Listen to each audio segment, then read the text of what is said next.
Hi everyone, Peter here from Flow High Performance, and in this video we will explore if it is necessary to train the shoulders directly to maximize growth of the delts.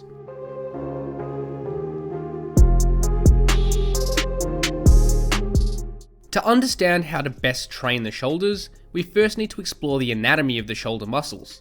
The shoulder muscles we are concerned with are the superficial deltoid muscles. There are three deltoid muscles composing the shoulder region. These are the anterior deltoid, the lateral or middle deltoid, and the posterior deltoid. Like the names imply, the anterior delt is the front portion of the shoulders, the lateral deltoid is the middle portion, and the posterior deltoid is the back portion. These three muscles are what gives us the capped shape around the shoulder joint that we see on muscular trainees.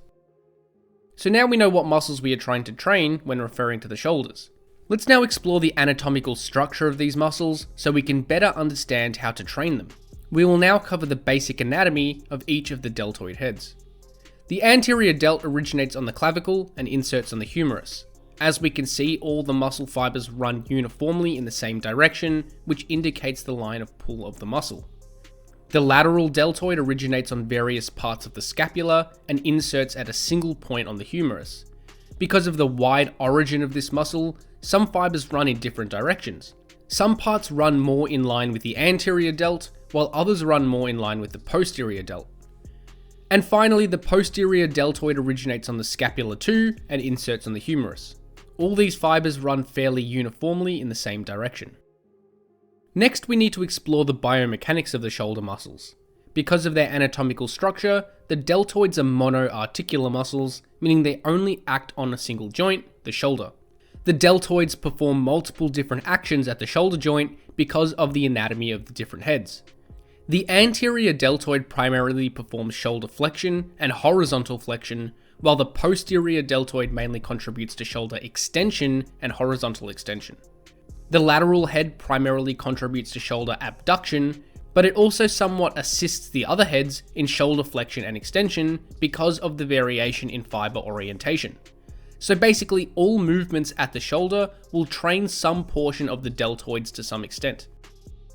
Next, we need to look at how active the deltoids are during different resistance training exercises. This study compared muscle activation of the three different deltoid heads during various commonly performed resistance training exercises. Subjects performed a 10 rep max with the following exercises and mean muscle activity was recorded: the barbell bench press, Smith machine shoulder press, pec deck, reverse pec deck, dumbbell lateral raise, cable lateral raise, lat pull down, and seated row. So we can see that a range of different exercises were performed to assess deltoid activity, not only direct shoulder training. For the anterior deltoid, the shoulder press resulted in the greatest mean muscle activity, followed closely by the bench press and pec deck exercises. So as we would expect, the pressing variations resulted in the greatest anterior delt activity, with the shoulder press involving slightly greater activity than the others. For the lateral deltoid, the dumbbell and cable lateral raise variations resulted in the greatest mean activity. This is also expected since these exercises primarily involve shoulder abduction, which is the main function of the lateral deltoid. We can also see here that the reverse pec deck and seated cable row involved high activity of the lateral delts, although not quite to the same extent as the lateral raise variations. And for the posterior deltoid, the reverse pec deck clearly had the highest mean muscle activity, with the lat pull down and seated cable row having the second highest activity. Again, this is expected since the primary role of the posterior deltoid is to extend and horizontally extend the shoulder, which all of these exercises involve. So basically, we can see that the direct shoulder training involved the largest muscle activation, although other compound lifts still had a high degree of deltoid involvement, even though they weren't necessarily targeting the shoulders. More specifically, chest training is likely to involve the anterior delts to a significant degree, and back training will involve the posterior delts. The lateral delts will get some stimulus from both chest and back training, but probably not as significant as the front and rear heads. So what we can now establish is that direct shoulder training is probably the most effective way to train the shoulders. However, the shoulders will still be trained quite significantly through other upper body movements too. So the shoulders will grow just by doing regular chest and back training, but direct training is probably necessary to maximize hypertrophy of the delts. So to answer the question, should we train the shoulders directly or not, we need to look at the costs and benefits. Let's now cover the benefits and limitations of training the shoulders directly. Obviously, training the shoulders directly is necessary to maximize deltoid growth. This is the primary benefit from a physiological standpoint. While the delts will grow with indirect training, it probably won't maximally stress them. Another benefit is that direct shoulder training has a fairly low fatigue cost. The delts generally cannot be trained with heavy loads, so if technique is appropriate, then delt training will involve low joint stress and minimal systemic fatigue. So adding some direct shoulder training to a workout will have very low additional fatigue. The issue with direct shoulder training is its time efficiency. Direct shoulder training is certainly better than chest and back training alone for deltoid hypertrophy, but not by very much. So by doing additional direct shoulder training, we are probably not getting much more of a hypertrophy stimulus for the delts, but it may take much more time. Furthermore, most direct shoulder exercises are isolation lifts, such as lateral raises or reverse flies, meaning they only train the delts and nothing else. So for the time it takes to implement the exercises, we are getting very little overall return on our time investment. For trainees who are limited in how much they can train, it may not be worth the cost to perform direct shoulder training. Rather, it may be more efficient to perform other compound lifts that provide more bang for buck, so to speak. They may be better off performing more horizontal presses and rows, which will provide more volume for the chest and back and still provide additional work for the shoulders. So, is it worth implementing direct shoulder training?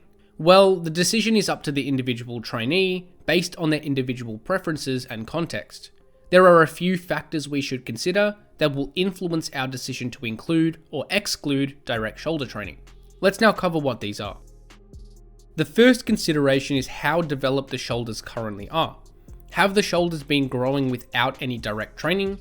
Are your shoulders one of your most developed muscle groups or one of the least developed? Trainees should consider if they particularly want to emphasize the shoulders, or would they prefer to perform more volume for other muscle groups. If a trainee has underdeveloped delts relative to the rest of their body, then they may perform additional direct shoulder training to bring the delts up. However, if a trainee has well-proportioned delts relative to the rest of their body just from chest and back training, then they probably don't need to include any direct work. Related to this is personal preference. Unless you are competing in a physique contest, there is no specific symmetry or look that a trainee needs to achieve. Some trainees may want to develop certain muscle groups more than others, regardless of the relative proportion to the rest of their body. If a trainee wants to maximize growth of the shoulders, even if they are already well developed relative to the rest of their body, then they are free to try and grow them more. If they want to maximize delt development, then direct shoulder training is probably necessary. For example, it is common for female lifters to preference shoulder growth over the pecs, so a female may want to include direct shoulder training to emphasize delt growth without additional chest hypertrophy. And the last factor to consider is time availability. As we have established, direct shoulder training is probably not the most efficient use of time from an overall hypertrophy standpoint. This is because it really only trains the shoulders and not much else. If a trainee has limited time available to train, then they probably want to implement the exercises which provide the most return per set. In this case, compound presses and rows are probably going to be a better choice because they train more muscle groups simultaneously, while also providing a good deltoid stimulus. However, if a trainee has the time to perform direct shoulder training in addition to their compound presses and rows, then it may be a more viable option. So to summarize, let's establish some practical applications. In short, the deltoid muscles are fairly active during most chest and back exercises. This means they will certainly be able to grow with this type of training alone. However, direct shoulder training definitely seems to be more effective at training the delts, which means direct training will probably maximize the rate of shoulder growth. Ultimately, it is up to the individual trainee if they want to train the shoulders directly or not. If the delts are growing well through chest and back training alone, then it may not be necessary. However, if the delts are lagging, or the trainee wants to particularly emphasize them, then direct shoulder training may be a good strategy to implement.